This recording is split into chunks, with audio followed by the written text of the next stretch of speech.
घरामा से निकरी जसोमती हाथे दतुनली है हो।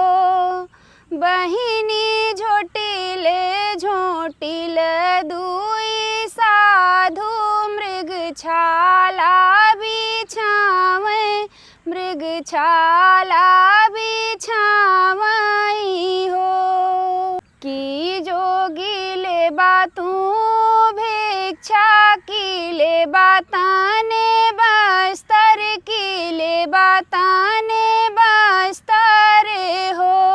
जोगी किले बा कंचन मोतिया मृगछाला उठावा मृगछाला उठावा हो।